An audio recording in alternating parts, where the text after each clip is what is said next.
Assalamualaikum beta, welcome back. Today we are going to analyze the second stanza of the Five Nations Strength, authored by William Ralph Emerson. In the first stanza, the Emerson asks a rhetorical question that you already know. In the second stanza, the author asks another rhetorical question and pretends an answer which the author immediately disproves.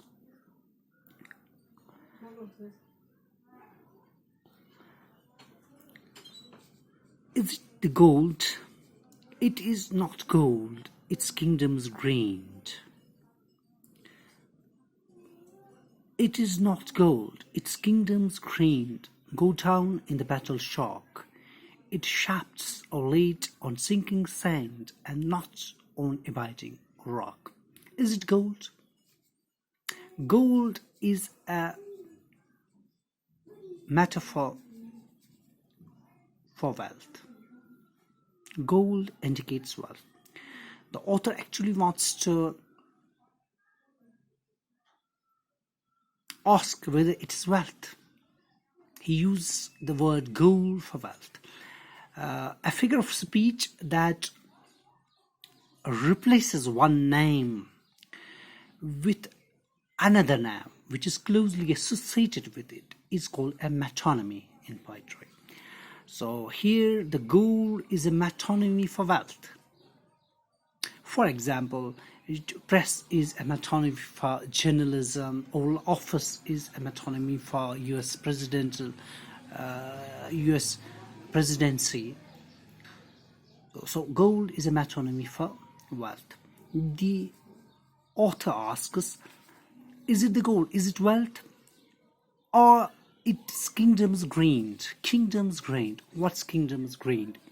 As we all know, spending the wealth extravagantly and lavishing in the life of magnificence and grandeur has been associated with the ancient and medieval kingdoms.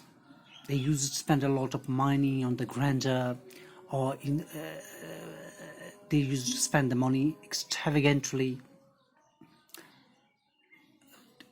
indulge in conspicuous consumption, so as to show off their grandeur, their glory, their glamour.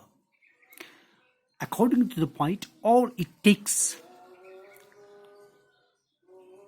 for the kingdoms which are established on, that are founded on the wealth and grandeur, is a battle shock. Because the kingdoms which are founded on these principles of wealth is power, our kingdom is grandeur, these kingdoms which are founded on these principles, they can't survive the battle, the shock of the battle, because they have established on wrong principles.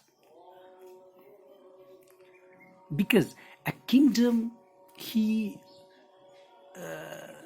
makes a comparison that a kingdom founded on this grandeur and on wealth, principles of wealth and grandeur, is akin to a building which is erected on an infirm sand, inform particles of sand which can't hold the structure together, and not on a rock that abides and withstand the shakes and tremors of time.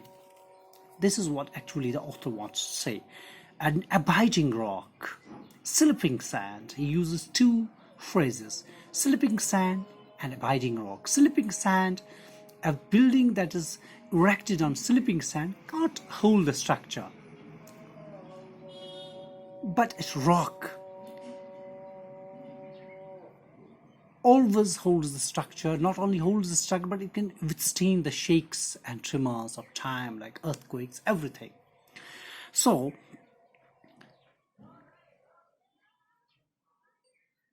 the answer that the author gives is that it is not the gold, it's not the wealth or the grandeur of the kingdom. that the kingdom displays, the grandeur, the magnificence, the glory that the kingdom displays. It's not.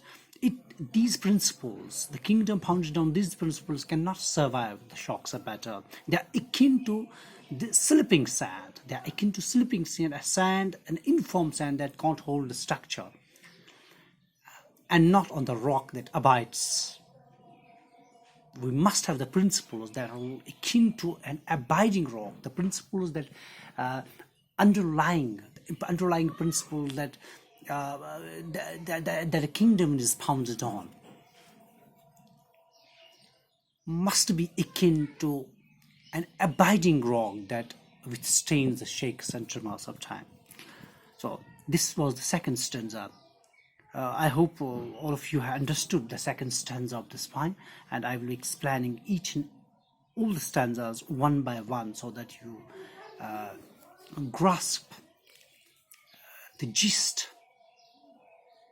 of this poem, what actually Emerson wants to convey about the glory and about the greatness of the kingdom and the nation. Thank you.